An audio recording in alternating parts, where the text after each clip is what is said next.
মুফতি আমির হামজাকে গ্রেফতার করেছে। আমরা কিন্তু ইতিমধ্যে জানতে পেরেছি। চলুন দেরি আর না করে আমরা বিস্তারিত ভিডিওর মাধ্যমে জেনে নিই। গত ২ এপ্রিল কুষ্টিয়া সদরের সংসদ সদস্য মুফতি আমির হামজার বিরুদ্ধে আমি বাদী হয়ে মানহানির মামলা করেছিলাম।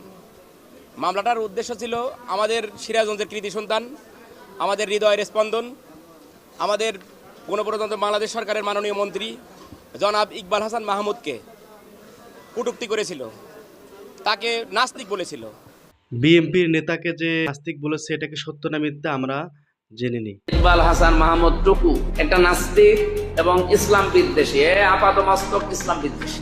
শেখ হাসিনা দেয়া ফাঁসির সেল থেকে ফিরে আসা মানুষটি কি এবার তারেক রহমানের আমলেও জেলের ঘানি টানবেন? একসময়ের কারা নির্যাতিত রিমান্ডের ভয়ঙ্কর দিন পার করা কুষ্টিয়া ৩ আসনের দাপুটে সংসদ সদস্য আমির হামজা এবার খোদ বিএনপি সরকারের টার্গেটে। প্রিয় দর্শক, আমাদের ভিডিওর মাধ্যমে বিস্তারিত আপনারা জানতে পারলেন যে এই আমির হামজা বিভিন্ন সময় বিভিন্ন রকম মানুষকে বিভ্রান্তে ফালায়, বিভিন্ন কথা বলে, কটূক্তি করে। দর্শক, এই আমির হামজাকে গ্রেফতার করা উচিত না একে পাবনায় পাঠানো উচিত? আপনারা সকলে কমেন্ট বক্সে কমেন্ট করে যাবেন এবং আমাদের চ্যানেলটিকে সাবস্ক্রাইব করে যাবেন। ধন্যবাদ সবাইকে। আসসালামু আলাইকুম ওয়া রাহমাতুল্লাহি ওয়া বারাকাতুহু।